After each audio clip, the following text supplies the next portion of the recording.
Hey, how are you? You know what? I have been so remiss with all of you. So I just wanted to come on and do a quick live and talk about just saying hi, letting you know what's going on so that I can not feel so bad. I wanted to just reach out and say, hi, Lonnie. Is it Lonnie? Yeah. I just wanted to reach out to everybody and just say how important this Veterans Day is for many of us. And I wanted to just say that. And I started, remind me, okay, don't ever read a World War II book before you go to bed, because I was in some plane crashes last night and I can't even believe it. So I'm reading A Call to Arms, and yeah, it is this thick. And it's actually it's a historical book about the nation, about America at the time of the at the time of around World War II.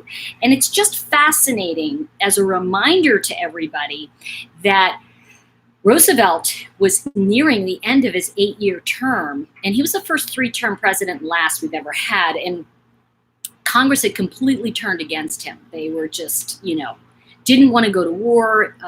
World War I did not turn out very well. They felt that Europe should take care of their own problems. There are a lot of really fascinating things in this book. And as for those of you joining, I'm talking about A Call to Arms, Maury Klein's book. It's an older book. I was just very interested. I'm working on a new book, and part of it has the setting in that time. And as a reminder, America was extremely impoverished. We were, yes, I'm drinking my coffee. And just so you know, that stuff, it is whipped cream. I do put whipped cream in my coffee. And it's my fabulous Gavin mug. So I'm just letting you know, hey, everybody, happy Sunday.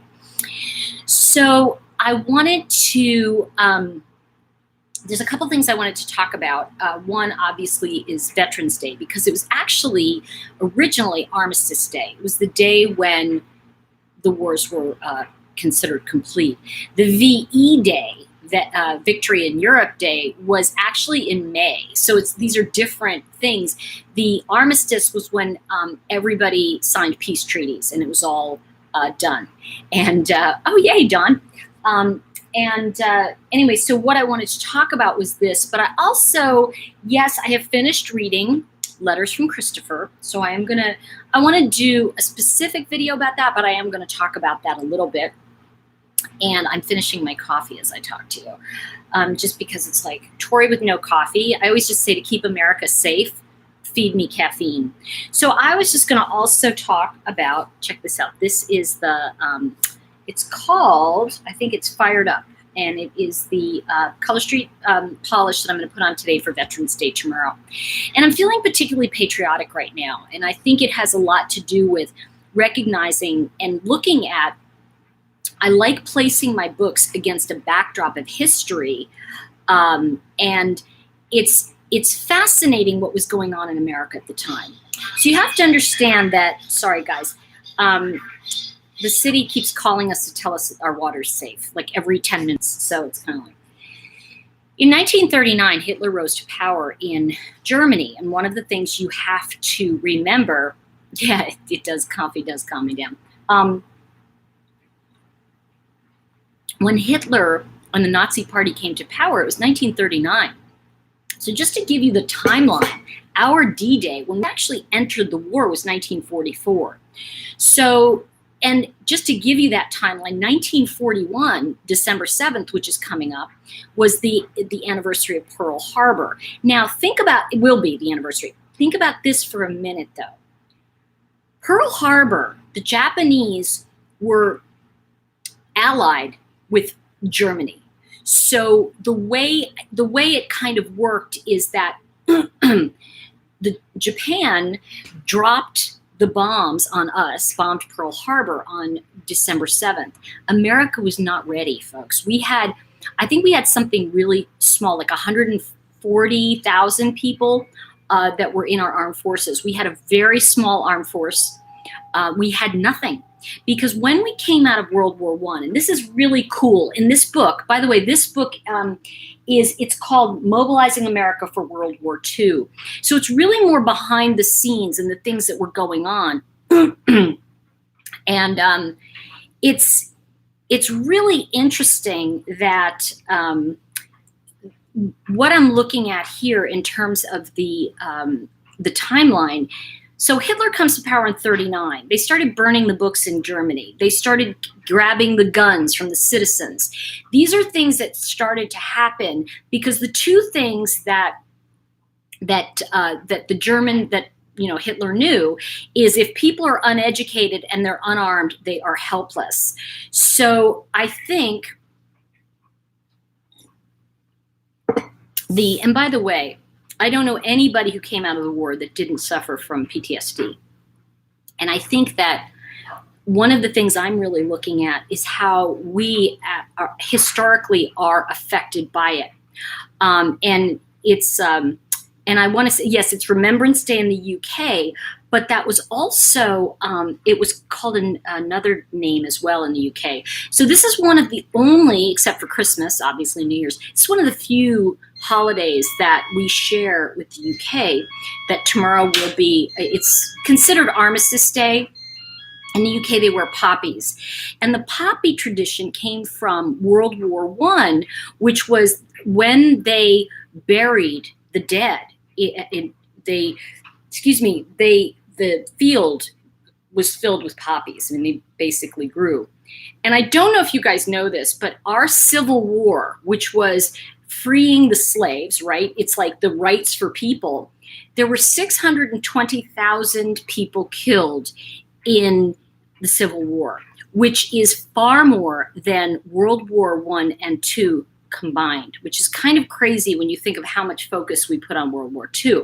So what was happening on the home front? Let's talk about that, because this becomes very important and the reason I'd like to talk about this history a little bit is that this is the history we don't hear about. One of the things he says in here, and we've heard the Tom Brokaw title for the book, what is it? It's called The Greatest Generation.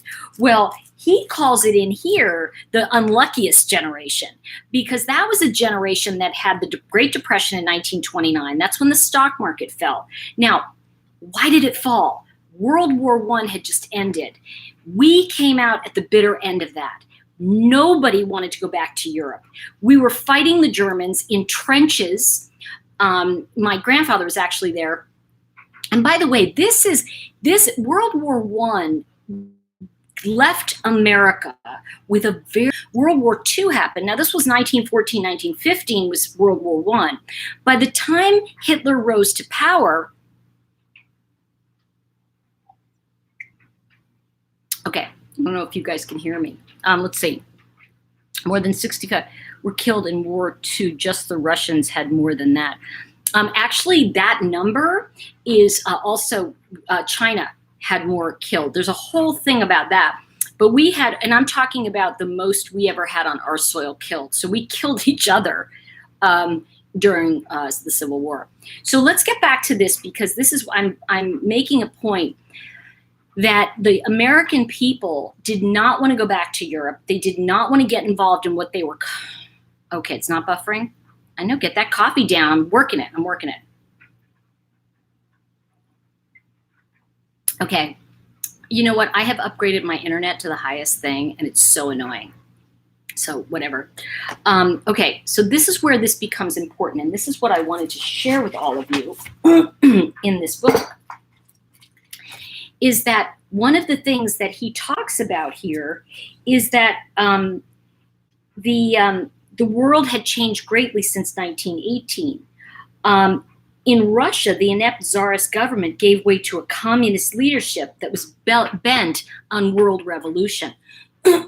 So you have to remember that from World War II, they had czars in Russia. It was not communistic in that sense. It was like a ruler, but it became very imperial, right?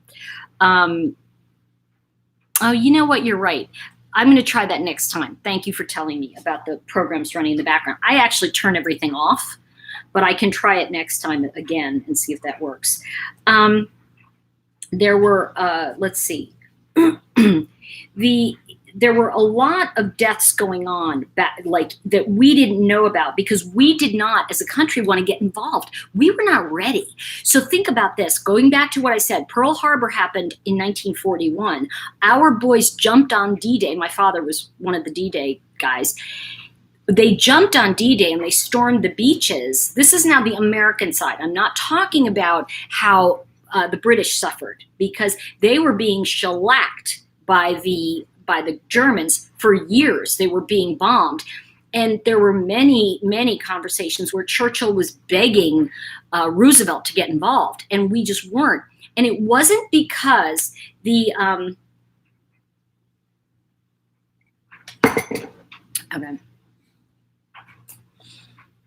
okay. So one of the things that was happening was, Churchill was saying, please get involved, because for some reason, we had this kind of thing of like, we're coming over.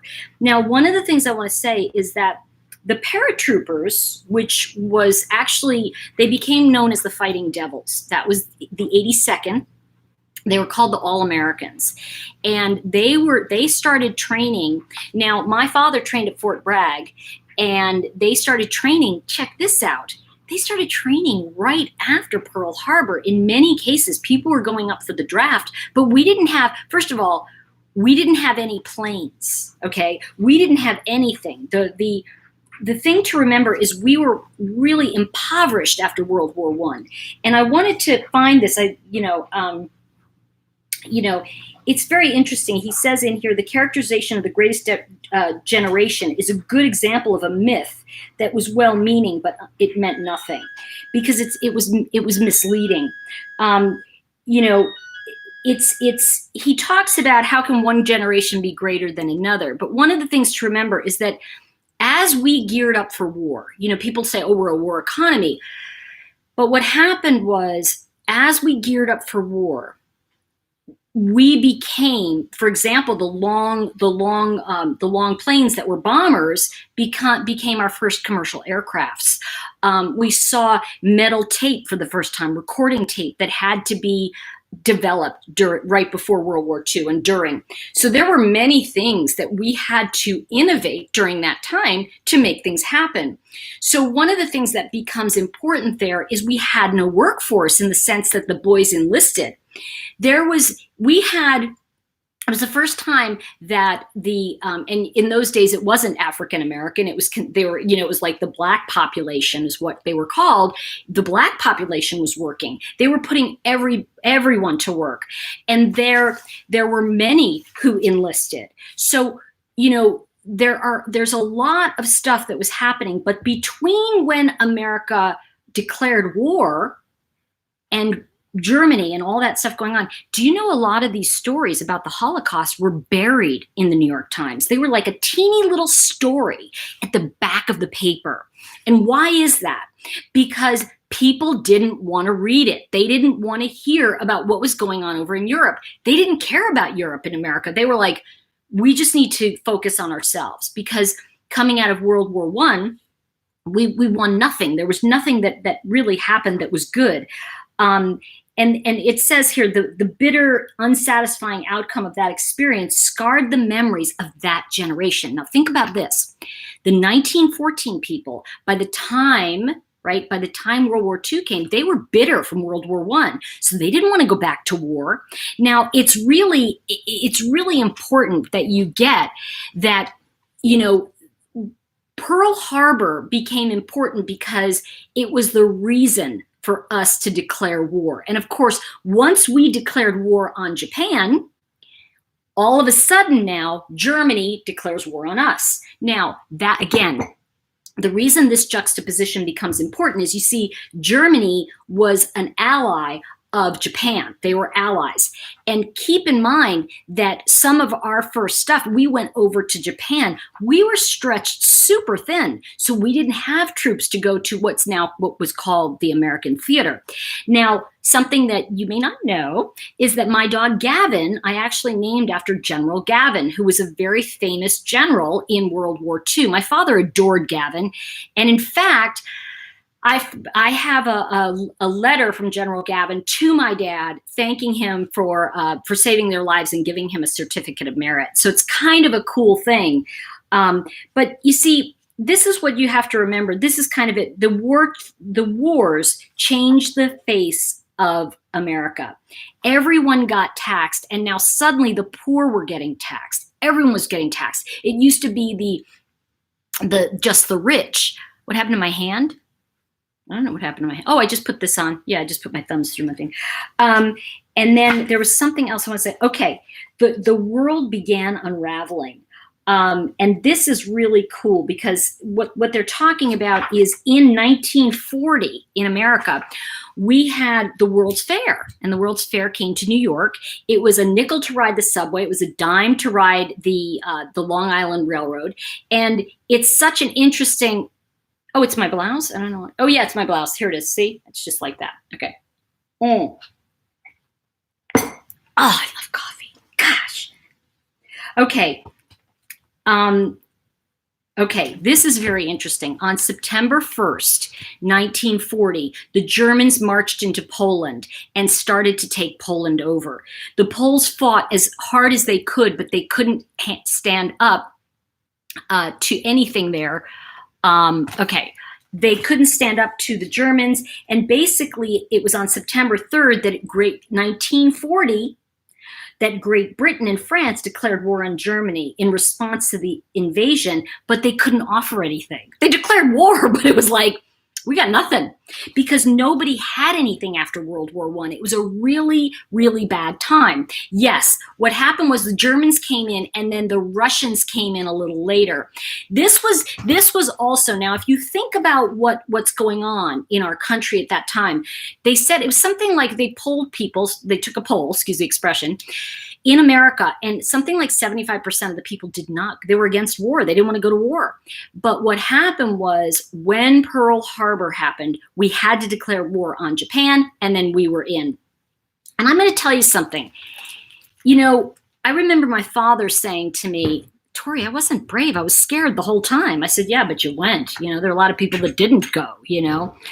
And I think about that. I think about that today, and I think that they were terrified, but there's something that they knew that we have forgotten as a society. And this is the key to what my channel's about, what I feel is really important, that they cared more for each other and more for the good of the group than they did about anything else. They were more concerned to help the other guys survive. And I think that what's happened is we've forgotten that is critical in the sense that people are creating enemies within our country, right? And it was true brotherhood, Joseph. Thanks for saying that. What's happening is we always need something to rise up against, right? So people in our country are using the same thing of going, well, we've got to make sure that it's fair for this population or that, and the thing that's happening is they're forgetting that if you exclude someone, you exclude everyone. See, you can't create equality by taking someone else's away. And you know, I remember talking to my dad. I was like, why'd you go? You know? And he said, well, we had to. And he was like, I was like, what do you mean you had to? He said, well, we had to go. I said, why? You know, and I was always like this. Why? And he said, oh, for Christ's sake, Tori, we had to go. And I went, no, you didn't. He looked at me, and I'll never forget that look. And he said, we had to go. People were suffering. It was something we had to do. And I still get truth bumps when I think about him saying that to me. And, you know, when you look at some of these pictures, and by the way, I was like at the library yesterday and I pulled out, what was it, June 6, 1944, and there's my father's picture in the book, you know. So it's, you know, he was really there in Europe at the time, you know, he jumped.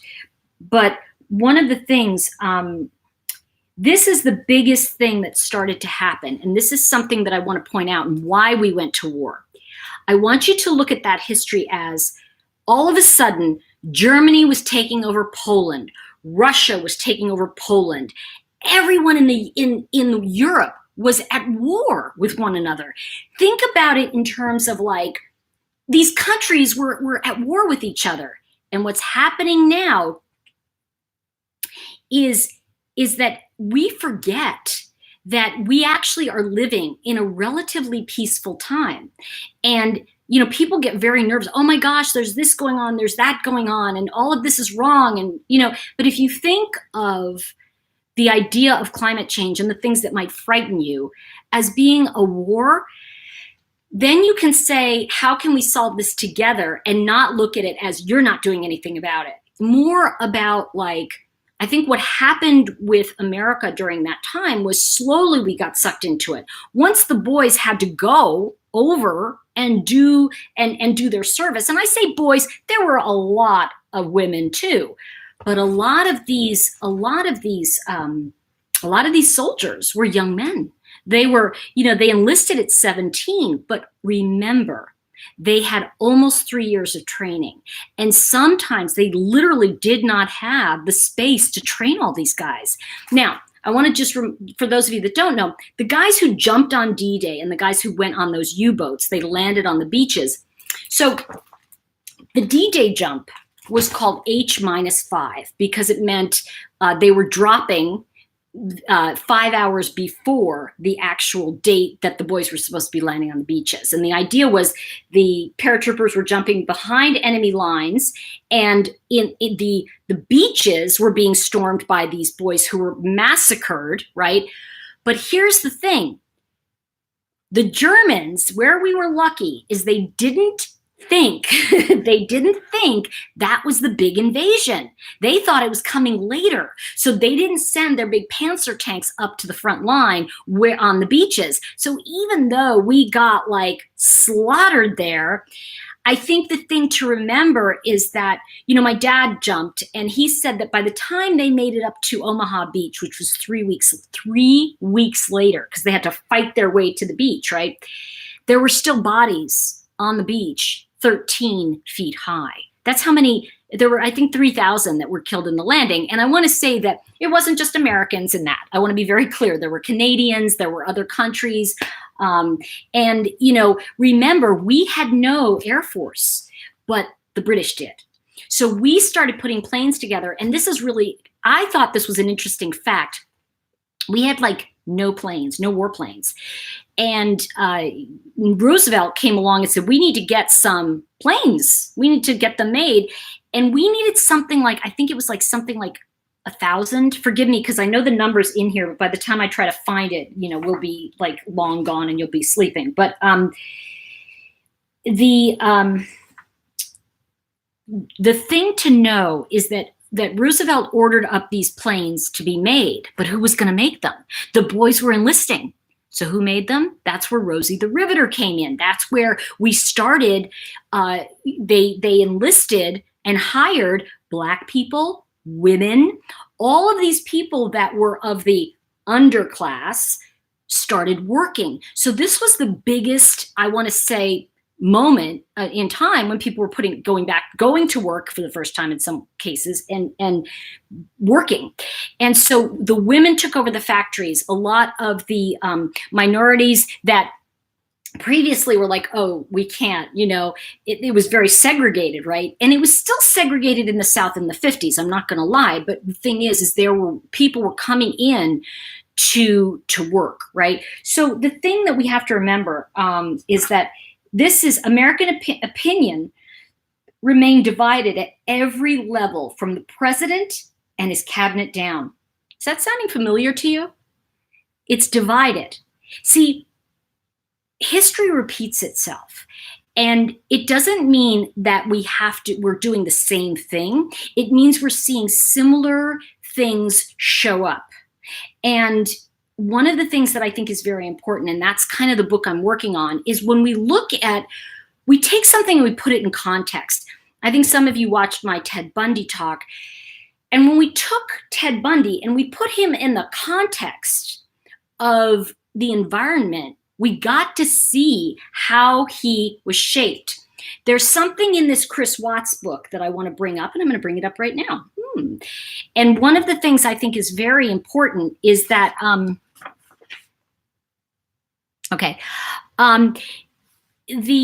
the thing to keep in mind, I was just looking to see, yeah, the thing is, the country was outraged about Pearl Harbor, but you have to remember, there was still 3 years before we got involved in the war. We were not in the war in Europe. And that was where the brutal, I mean, I'm not saying there wasn't anything going on with Japan, but the point is that things repeat themselves. On January 27th, 1940, about 60% of the German troops were mobilized. They had 80 divisions on the Belgium and Holland frontier. I mean, the Germans were ready. They were being brought in, and it was just okay. We know the Jews were receiving horrible treatment, but a lot of people now go, the disbelievers who you just want to hit. I can't even talk to those people. Now, the Congress kept passing, check this out, every year they were passing the Neutrality Act, saying that we can't get involved in another war. We can't get involved in a war that we are going to be neutral. Yeah, you just tell an American to have no opinion, all right? That's like, good luck with that. But Americans would not let go of the belief that bankers and munition makers had dragged the nation into war. Between 1918 and April 1942, no less than 170 bills and resolutions to reduce or eliminate war production profits were introduced into Congress. See, the thing to remember is that our whole war machine, if you will, was the people were outraged. They did not want munitions making money. They wanted it to go into the country, not into making more war. Well, what happened was, by the time we were bombed in Pearl Harbor, the whole world is at war at this point, right? Except for us, but we have no money being put into it. All of the money, people were outraged because they felt people were making money to make war happen. Well, the issue is that war was happening all around us. It was happening everywhere in the world. And we were so insulated from it that nobody wanted to be involved in it. Now, some Americans, check this out, even took the practical view that Hitler was going to win, at the United States, like it or not, had to learn to do business with him. Seriously. This was the way we were looking at things. Now, when you look at it that way, well, they're going to win. We have to do history. We just have to do business with them. What are we doing isn't that being repeated? Hasn't that been repeated of like, we're just going to do business with these like killers, other parts of the country. We're going to sell them munitions. We're going to keep doing business with these criminals who murder people. And then if they get killed, we're going to go, oh God, that's really terrible. They got killed. So the thing is that we as a nation, people even keep saying, oh, the Americans, warmongers. We were peacemongers. We didn't want to go. But the thing is that, you see, I think what my dad said, and some of your grandfathers and some of your spouses, they understood that we had to go. They understood that the Jews were being tortured and murdered in Europe. This was happening. And these articles, I'm not kidding, the New York Times had little teeny, if you go and you look at the newspapers of that time, and I did because I'm doing a lot of research, and that research I did earlier, but what the research I'm doing now, these things were buried on page 12, on page 20. There was no front page notice of people being murdered in Europe. It was just, everything was just completely hidden. No one wanted to know. And I think our government was trying to stay out of it. They were trying to stay away from England. But remember this, we had nothing because we weren't ready for war. There's nothing we could do to help these people. So even if we declared war, what were we going to do? And I think it's like, okay, so there's a couple things I can go on about that. So I want to say that this is very interesting. Lindbergh, right? If you remember Charles Lindbergh, he was there at this time, he was the hero of that first transatlantic flight. If you remember, I don't know, I fell asleep through history, but I find history interesting when we're related to it. You have to remember something, that this wasn't the idea of racism. We're always doing it. You're always looking at someone who's different from you. But what we forget, and this is the thing of this time, is they were a band of brothers. They were together. They recognized that we had to stand together, and that it didn't matter who you were. If you were on my side, we were working together. And there's that wonderful Shakespeare quote that says, "Be he ne'er so vile, he that sheds his blood with me shall be my brother." And it's the Agincourt speech. It's a very famous speech, and it's the Band of Brothers speech that people use that phrase a lot. But the reason that becomes important is that we set aside our opinions of race, of creed. It was all because we knew it was the right thing to do. And I think that what we're doing today, the more we keep going, it's very interesting. The more we keep going, oh, well, that's this. The very people who want to stop racism are actually creating more of it. So it's very interesting, and it's a fine line. I'm not saying I have that solution, but I am saying it's very interesting to see how history is repeating itself. One of the things about the World Trade Center, and somebody just mentioned this, one of the things about the World Trade Center is once the World Trade Centers went down, I remember I was taking a cab from Newark Airport into the city. I was one of the three people on the plane. 2 days later, I went. I was just like, my dad's like, "Don't get on a plane." I'm like, "You jumped out of them." He said, "I know, but it's dangerous." I'm like, okay, we got to have this conversation. So I got on the plane, and everybody's like looking at the flight. It was me and the flight attendants and two other people. Nobody was flying. And I remember the flight attendant said to me, "So you're not afraid to fly?" I said, "Why?" And they said, "Well, you know what happened." And I said, nope, because that's it.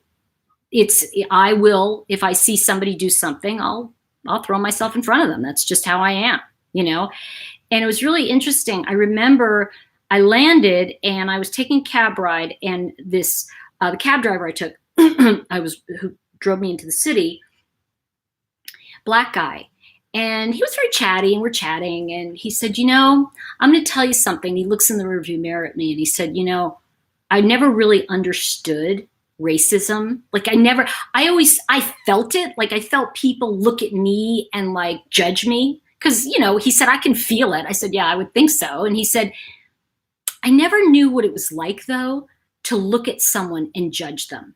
And he said, "I have a natural suspicion of white people because it's ingrained in me." But he said, "I now see people with turbans on their head, or I see people from, Islamic countries, and I'm like going, are they the enemy? Like I'm really judging them. And I'm looking at them as a race I don't like." And he said, "It's all because of the trade towers." And I thought, this is the thing that we have to remember, that we really went to Europe to stop the oppression.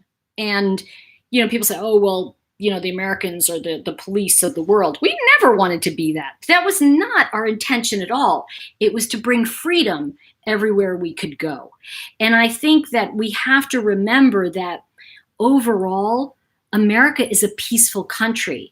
And one of the things that was learned, I know it doesn't seem that way, but one of the things that was learned from the war, and they talk about this a lot, and it was fascinating to me, you guys, because I've been reading military training stuff between World War I and World War II. Do you know how much they use the word, we evolved? We worked with evolution. They started using all of these spiritual words, and I'm going, that's weird. So that's when I really got into this more. And one of the things I do, and I do this a lot, and I'm going to invite all of you to do this in the next week. If you see anybody in a uniform, just walk up and thank them for their service. Because, we forget that we live, at least in America, we live in a country where the police don't run away they actually run into. They run toward the issues. They run toward the problems. We're very, very blessed here that we have and I don't know if you know this fact also.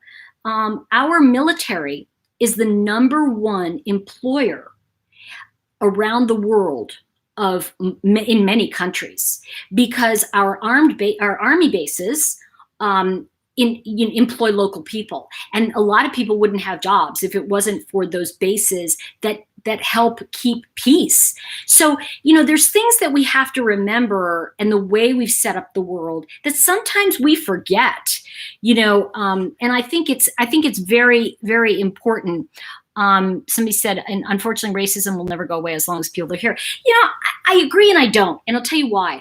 I think everybody has the thought. And I think if you don't have a thought sometimes, where you look at somebody and you're suspicious or what have you, you're out of your mind, because you would have that thought. It's just normal, because you're for your safety. And it doesn't necessarily mean that it's a different, I'm trying to think of how to explain it, but you guys, what I'm saying, but we don't act on it. We act like mature people, and we're fair. It's when you act on things that it becomes a racist act. You can't litigate someone's thoughts. You can't control the way people think, but you can do the right thing. And I think that it's a knowing that we share, that I'm going to have some. There was a thing the other day.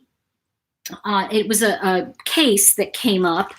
And they showed pictures on it of a woman, Black woman, who was, I'm telling you, this poor woman, she had gone blind from being sprayed with mace or something. I forget, pepper spray or something that a cop sprayed in her face. And everybody was up in arms about that. And everybody was so enraged. But this woman, twice, she tried to attack this officer, and he pushed her away. Then she attacked him again, and he sprayed, and she fell down both times on concrete.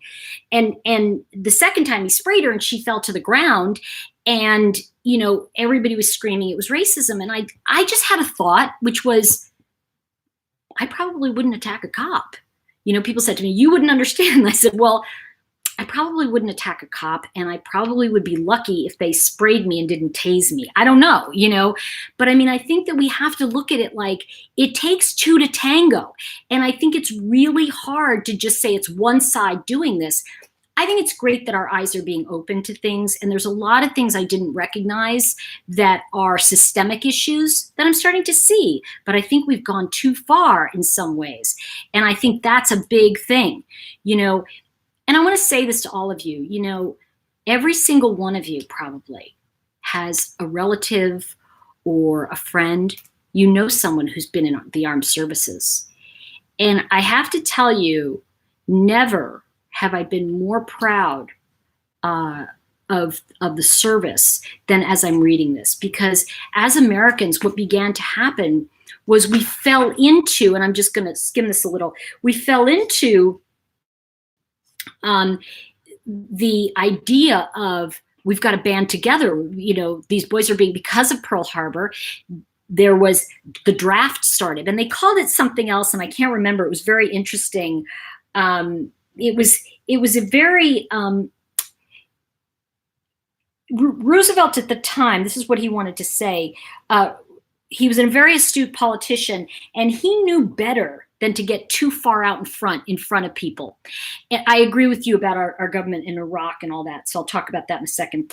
When war erupted in Europe, Roosevelt's response was tame enough to satisfy even the diehard isolationists.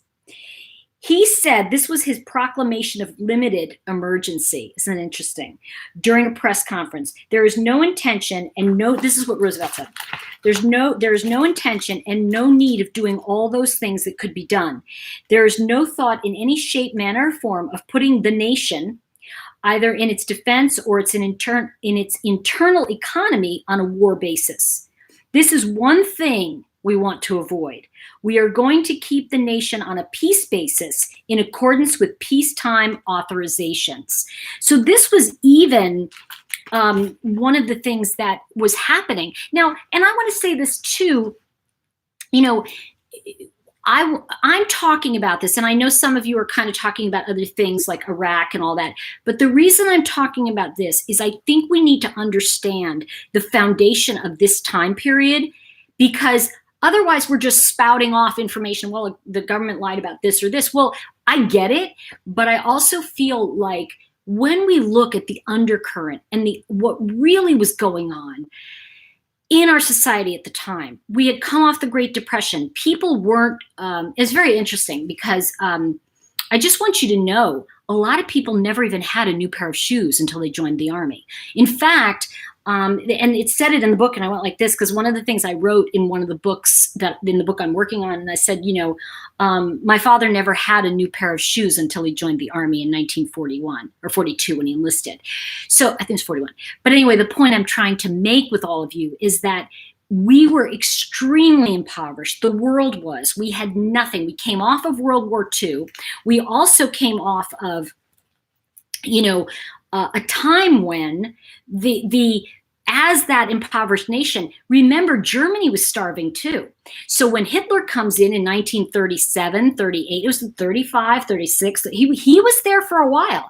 When he came in the 30s, they'd had depression too. So for him to mobilize the people, he got up and said, I'm going to feed you. I'm going to make sure you're taken care of. We're going to be the greatest nation in the world. Well, he actually did it through taking over other countries, and this is, people just followed him because they were starving. We're in a different time now, but remember that people didn't have jobs. Women stayed at home. Our Black community stayed to themselves. They had jobs that were just in their community. So what we're looking at in 1942, 43, they call it the war years, 42 to 45, even though we never actually got into the war in Europe until June 6th, 1944. And it was literally over, technically. Technically, it ended in 45, but my father was there for another year and a half because we were in we were in Germany and we were occupying the various countries. So I think it's important that you understand that the time period that we've come from, and when we look at the 1940s and where we've come from, the upset, if you will, the upset. I want to remind you of something, guys. Everything energetically and astrologically has an 80-year cycle. I want you to think about this for a minute. That means in 1940, right, to 2020 to 2020, this is an 80-year cycle. So I'm inviting you not to look at the things out there. Oh, the government lied about Iraq, about Vietnam, and I get all that, and I talk about that in my book. But the thing I want to say, come back for a minute to, we're in an 80-year cycle. What are we looking at now as the 80-year cycle?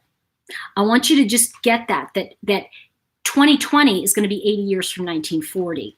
And remember, the whole world was at war in 1940. What are we facing in 2020? Well, we are creating another civil war. We're at odds with one another because we don't agree with each other. That's the craziest thing I've ever heard of. So we're attacking one race to build up another. And it's kind of like, somebody, I just wrote a piece about this. Somebody said, my chakra work, it's misappropriation because it's like, it's Eastern philosophy. Well, actually, I proved that it isn't. It's actually from our time period. That's from America, but I'll tell you about that actually when I talk about my new book. But one of the things that they said is and they started, like, I realized that it was attacking me so they could be right. And isn't that what Hitler did? He attacked and killed other people to prove he was right, because suddenly the other people were thriving. See, he attacked and killed the Jews, and all the people of Germany were like, yeah, he's right. Look, as we get rid of them, we're eating again. We're doing well. We're following this man because he's right. I want you to notice that we are attacking each other And we are each taking the side of our own, because people say this person's Hitler, and I'm like, well, I don't know. I see a few different sides of it. So it's very, of course they were scapegoats. And this is the thing. It's like, what we have to get to, okay, is, and this is what I feel, we have to look at our history deeper than just, oh, okay, this is the history, and now everybody's been lied to, and because I think what we want to do is that, and trust me on this, I think most people, and I don't know how else to say it, most people are good. Most people really have good intentions. And there are the couple crazies. And I'm just going to talk for a minute or two about, I want to talk about this book, Letters from Christopher, and then I'm going to wrap up because I want to put on my nails. Okay, so there's something that came to me in this Letters from Christopher. How many of you want me to talk about that for a minute? I think that's kind of important. Oh, Katie, good to see you. Okay, so, okay. He thinks he can tell me who I can love. I don't know what that means, but okay. All right, here we go. So I have read the book. I finished reading the book, and I was thinking, all along, somebody said, oh, you should watch this woman's channel. She talks about it. You know what? It's not that I'm not interested in what other people have to say. It's that I wanted to find something that was not what I already knew about Chris Watts. I wanted to find something, and I'm going to say this, I'm going to be talking more about the history, because I think in my, Tory chats, because I think it's really fascinating. And I mean, look how big this book is. I'm like reading like crazy. And of course I read it last night, so I kept dreaming that I was bombing things. So the thing that becomes important about this particular book is that we were at such a time of uncertainty of our future that we really didn't know. We didn't know what was coming. We were in such fear. The nation was in fear. I want you to understand that we had an undercurrent of fear. And right now, I think we're creating an undercurrent of fear. I think that, and that's not to say there isn't racism, there isn't all these things going on. I don't, because I'm white. I mean, I don't know what it's like every day to wake up and be afraid of something. I don't have that experience that Black folks and other minorities have. So what I want to say to you about this, okay, I read the book, and aside from the basic things of this with Chris Watts, there are a couple things that stood out to me. Let's just mention this. We know she's not a great writer. I would say Sherilyn Cadle just kind of lucked out and got these letters from him. I also think that she edited a great deal of this book. I don't think she printed his letters, and I'm going to tell you why I don't think she really printed all his letters. In fact, a few of them do not. There were a couple things in there, but the biggest, oh no. Okay, am I back? Well, I know she needed a proofreader, but you know what I think about her is that on a scale of 1 to 10, I would say that she's a developing writer, and she really doesn't understand how to write. And she lucked out because she got a subject. Yeah, I know. It should be back now. Should be back. That's the one thing about this high-priced internet, is it goes out and it comes back. Okay, so I read it. What she does is a good third to a half of the book. She talks about what happened, and she talks about it with her own point of view, but she sprinkles in his thoughts. And so it's really just rehashing the, okay.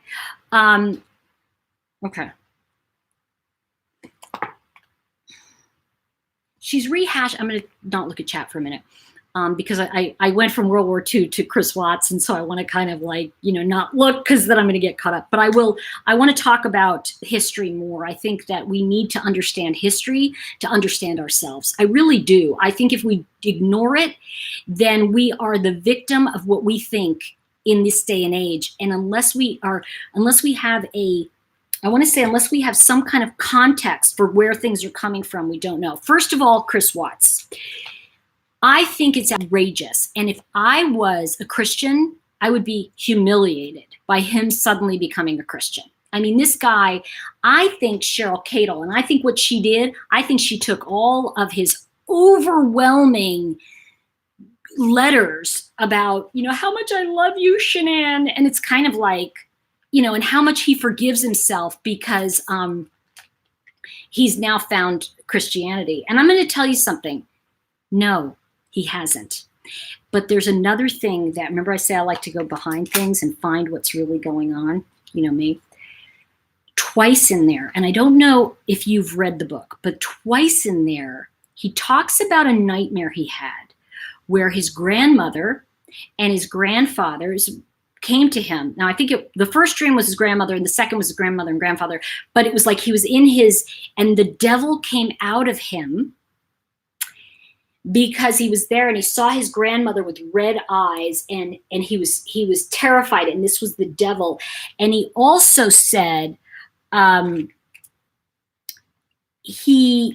he saw her, it was like it was lifted from him. The devil came out of him. Well, remember that it said we know this from his history and from what Cindy said in her other book. She said that, and I think this is it, her mother was very cruel to her. Her mother was very mean to her. So if we look at it that way, and that mother took care of Chris, don't you think maybe something went on where that woman who probably, and I think she was a Baptist, probably, I want to say, like overly lectured him about, you've got to do the right thing. You get married. You don't do this. You don't do that. I kind of got that. Listen, I think this isn't about him being a devil. I want to really get clear on what I'm trying to say to all of you. I'm trying to say he is subconsciously telling us that where this is coming from, you guys, is the grandmother who took care of him, the learning he had from that woman. Now, bear with me. I'm not saying that his mother wasn't whatever. I'm just moving Cindy out of the equation. Because one of the things I realized is he was really raised by his grandmother. And when he talks about the grandmother coming to him as the devil, she was extremely religious. So when you've got high-end, like extreme religious, like zealot, right? And you have a little boy who's learning how to be a good boy. And everybody keeps saying, he's such a good kid, he's such a good kid, he's such a good kid. I think that he never even looked at a girl. And we kind of know this. He never had a girlfriend until Shanann. Really, and he was just enamored with Shanann. And he never felt himself. So suddenly along comes the devil, right? In his world, that would be temptation, which in his head, possibly coming from the grandmother, you're a bad boy. All boys are bad. A Christian was arguing with me about something. I wasn't arguing with her, but she had one. She was saying, all men are bad and they need to repent. And I said, okay. And she said, well, you don't believe that? And I said, well, I don't really. She said, don't you think that's true? And I said, well, I don't think like that. So I can't say if you're right or wrong. But when you have somebody that's a zealot like that, you have someone who is, and this happens to kids. Men are evil. You're evil. You're evil. You have to act good. So when he has this lust with who, the only way out was for him to recognize that he was the devil. He was what his grandmother said. Now, here's the thing. That's not excusing his behavior.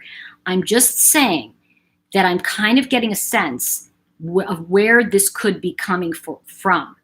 And I think he's lost his mind a long time ago. I think he was held together with spit and glue, if I'm being honest with you. I think that he didn't know how to behave. I mean, that's so clear. Let's see.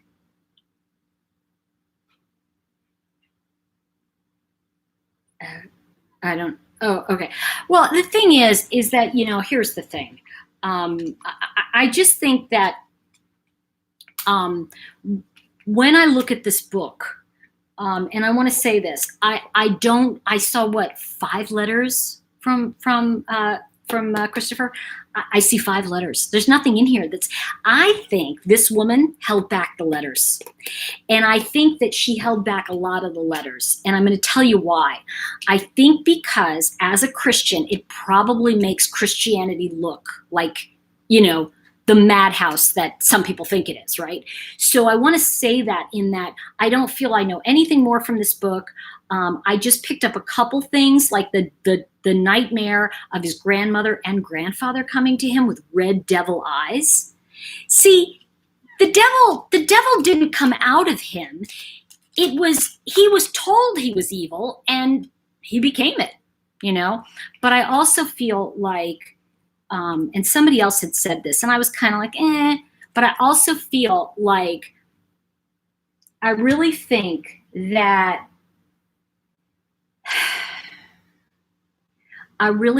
anyone that could do that to their own children is going to do it again. I think he got bloodlust. And I think that he recognized that he was a murderer. He killed his whole family, which makes him a mass murderer in that sense, because, he killed more than 2 people. But he not only killed his whole family, but I don't think if he ever got out, I think he would kill again. I don't think this is someone that is just repenting. It's like, exactly. And I think the thing is that Bundy was the same way. He never had any feelings. And, the thing that makes this guy different is he really confessed right up front. And it's kind of like, I think what's so shocking to all of us, and I can honestly say, I think it hits everybody, that the way he just told the story. Yep. And then I put them in the oil and, there's a couple things he says here where he had already tried to kill the kids and then he didn't succeed. So he put them in the oil vats to make sure that they were dead. So what I'm going to say is that I don't think, and I'm going to be really upfront with you when I say this, I don't think the term narcissist I think it's kind of like saying, a little water for the Great Flood of 1900. You know what I mean? It's like, you can't put a label on this level of something happened early on that was triggered in this young man's life. And I'm not saying it's excused. Please don't think I'm saying that. But something was triggered, and I have a funny feeling that it has to do, because he's way too overly religiously zealot now. Like, it's not like, when people come to Christ, there is a gradual thing that comes over them, and all of a sudden there's a peace.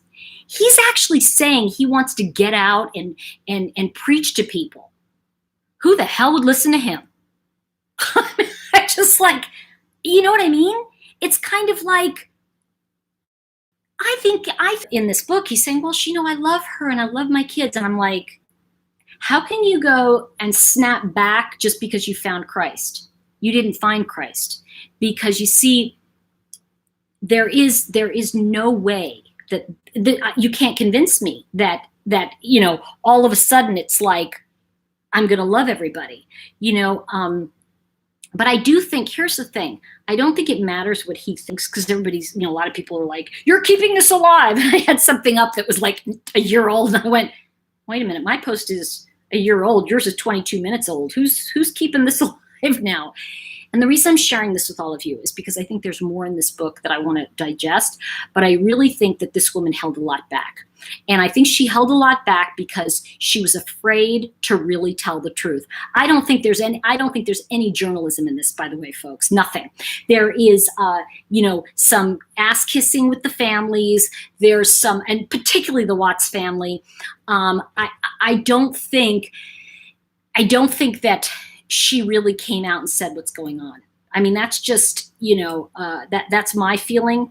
And here's the thing. And I know somebody's saying a disorder, blah, blah, blah, but I want to say this. I don't know, because I mean, you could say that Dahmer had a dependent personality disorder too, but I think that we have to start looking at what is creating these personalities, and I don't think it's just genes, because it doesn't explain it. You know, it's kind of like, how come you get a serial killer in a family and then have the other part, the brothers and sisters are, you know, are fine. I think she wants to write another book, and I'm going to tell you something else about this.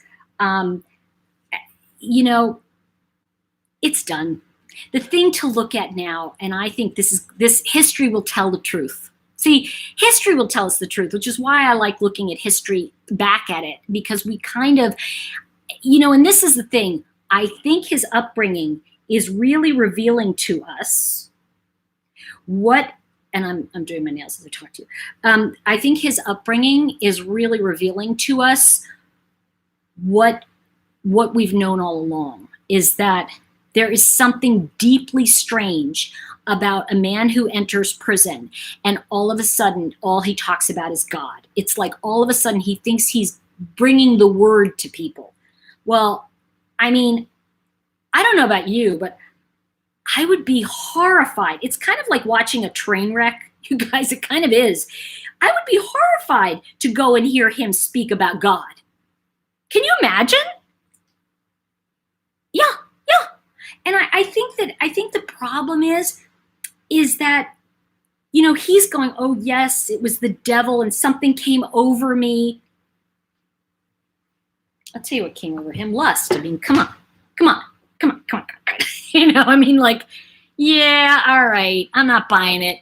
So the thing I want to say about this, and I'm going to talk about, see, I did my first nail. I kind of am trying to put these on, you guys. So I'm trying to put on. But what I'm trying to talk about here is that the hint in this book is to, the thing about this book, the thing about history, the thing that we want to look at is we want to look underneath the outrageous feelings we have. Because you see, outrage only protects us from the truth. See, outrage, like there was somebody who put on Twitter the other day, it was really interesting. It was a video and it was a priest, right? And there was a white woman that came up and she goes like this, and he was doing Holy Communion. He put the wafer on her tongue. Another white woman came up, put the wafer on her tongue. Black woman comes up and she goes like this, and he puts the wafer on her hand and then she puts it in her mouth. And somebody was like, this is racist. This guy's got to be called out. This is da-da-da-da. And I wrote, that's not racist. That's how the Catholic Church works. Like, if you go up and open your mouth, the priest will put the wafer in your mouth. And it started years ago with the AIDS epidemic. And then if you go like this, the priest will put the wafer in your hand. You know, and I you know, said racist, because the thing that I want to say is that what we want to look at here is the deeper ramifications of what was going on at the time, of what's going on in each of these. Wow, people are so ignorant. I don't know who you're talking about. Oh, yeah, exactly. That's what I'm thinking too. Thank you. Thank you. Yeah, I think you're right. The thing is that what it is people want to jump on and be outraged, and we can all go, they're right. And you can feel like you're part of a cause, when the truth is that the greatest cause you can be a part of is civility and peace with one another. You see, this is what the World War II generation learned when they came home. They wanted to be at peace with people. They didn't want to be at war. You know, none of these people wanted to be at war. This wasn't, you know, I think that sometimes, and I'm seeing this a lot, where I'm going to call out this racist, and it's like, it's not even racist. And what happens is, there are many ignorant people who are going to go, yeah, that is. And it's like, no, it's kind of not, you know? And I think that when we look at history, when I look at, and I, like I said, I started here in 1940, and I'm reading the actual, and by the way, that book is not about the war. It's about America during that time. And I think we have to look at this as, it's not about him. It's about what happened in his upbringing. And we were all focused, and I know I was early on, about what was going on with Cindy Watts. Well, she had her mother hated her so much. She had a very tumultuous relationship with her mother. So I don't know what was going on there, but I want to say this. If she had a difficult relationship with her mother, how was her mother treating her son? You know, it's like my mother wanted a local person to babysit for me. So she dropped me off at the used bookstore, and the guy was a pedophile. My mother's like, "Oh yeah, that's great. He loves to, he loves to," but mom, he was a registered sex offender. You know what I mean? Like, I wasn't at that time, but everybody knew he was like groping little girls. And my mother was like, "Isn't it nice that he's going to take care of you?" I'm like, "No, it's not nice." And I was like 10. I'm like, "This isn't cool." But you see, this is the ignorance of when you've been abused. You don't recognize that there are things that are inappropriate. And please don't be sorry. It's, I want to say this. It's like, I'm not saying it to get pity. And I don't mean that as a thing, but like, the last thing I'm trying to do this and tell us about is like, oh, so no, it's, you know what? I think that we get what we get so that we can really reflect what it is to go through things and become who we're meant to become. So thank you for that, Katie. But it's really more about it. And I'm not trying to feel sorry for Chris Watts. I'm really not. I want to say this, but I do think that if we look at what's going on, and because he's way too religiously zealot, he's way too much. All of a sudden he finds God after he does this heinous thing. Like, it doesn't make sense unless there is something in his past that was part of that trigger. And from what we can see, seriously, I mean, Cindy's a little bit like, kind of, but I don't know. I think it could be what happened with those grandparents. And so I don't know if his grandmother's still alive. I don't know the story. And I think that,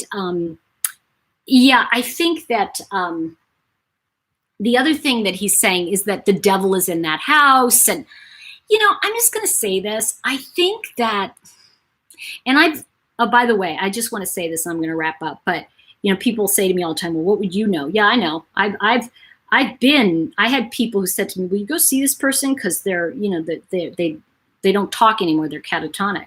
I took one, they were in a mental hospital, a niece of a friend of a friend. And I took one look at this girl, and she's catatonic. And I went, she's got the devil in her, that she's completely possessed. I could see it, but she was catatonic. When I see people who have the devil in them, they're catatonic. They're like, and this guy is, it's like it's almost like he's to the Bible now what Charles Manson was to the other side. And they're both crazy. So I think that there's something much deeper. There's a bat in the belfry, as my father used to say. And I think it is scary. And what's scary about it is, you see, this is the takeaway that I want to give you guys, because I've touched on this before. And I want to, this is going to be my Tori Talks next week. But we really have to know the people in our lives. Find out about their parents. Find out about their grandparents. And you know something? If the parents don't like you, what are you doing? Because you know what? It's only a matter of time. Very rare, and I'm going to say this, okay? Very, very rare is it that can be overcome and the husband or the wife will stand by the other person. Very rare. And it does happen. But you know what? Listen to your family. Listen to your friends. Really, I think the issue is that, Shanann Rushek saw the glass as half full. And I love that about her, which is why, I'm telling you guys, because of her, I was unafraid to sell Color Street, which I've been selling. And I love it. I'm having a blast with it. And, I'm unafraid. I'm unafraid to do it. So, I've learned a lot from who she was. And, I think that what we need to really look at here is going deeper in terms of, he was a ticking time bomb. And, I've seen a few of them. And I want to say, I can't say too much because I have had a crazy, similar to this in my life. And what I can tell you is that I saw all the signs from him in Chris Watts. And I think that's why I'm very, because you see, I saw how he was competitive with me. he felt less than. He never felt quite right. And he was always trying to, get one up. And I have to tell you, those are danger signs. And if you mix that with a little bit of, you sprinkle in some bipolar, you sprinkle in a little bit of narcissism, you throw a dash of crazy in there and a dash of religious zealot, and you've got something. But here's the thing I want to warn everybody about. Please be careful about just labeling something and leaving it sitting there. Because one of the most dangerous things I think we do is we label it so that we understand it, and then we think we can overcome it. See, I had friends who labeled my crazy relationship and said, this person is socially whatever, and had psychotic, they had all sorts of labels. But you see, all I did was read up on that stuff. I didn't take to heart what I was seeing. You see, I understood what all of that meant. I understood narcissism. I understood bipolar. I understand, all of the social psychopathy, so to speak. But it didn't take hold until I opened my eyes and I really recognized that I had to, for my sanity and safety, leave. Now, I also didn't have 2 kids and pregnant with a third. Okay. So I really understand, I think that there's a lot of people that are looking into the history of this family, and I think that's great. I feel, and I always will, that there's something in this guy that is going to surface that we don't know yet. And you guys know, I've talked about, it's not so much that I talk about Chris Watts. It's more that I talk about, I want to honor Shanann. And, her father came, and his plea was not, don't ever talk about it. It's stop making up stuff. He didn't want lies out there. He didn't want people dissing his daughter, attacking them. That's what he was asking. Not, he said, because they said to him, what do you want? He said, I want people to tell the truth. And I think we're learning the truth about this guy. Something's very sick in his family around religion. And, you get a crazy, and that's what goes on. And I think, the thing to keep in mind is to really look at the issues and what someone is telling you. Because something was not right. I think, what did you compartmentalization? I can't say it right now, but here's what I want to say about that. I think it's extremely dangerous to just take a label, because it gives us a reason. Oh yeah, that's him. So what? It's him. Get out. It's like, yeah, it is him. Get out. But I think that we want to just know it, because I think if some level we understand it, it can change it. So I hope this made some sense to you today. And I know I've gone on, but I just, I missed you guys a lot. And it's just really that my new book came out. And so I've been working with that. I'll show you what it looks like. And this is my new book, Chakras. It's actually fascinating in this. I know it's fascinating. I wrote it, right? But the thing that I did, which a lot of people don't understand, is that I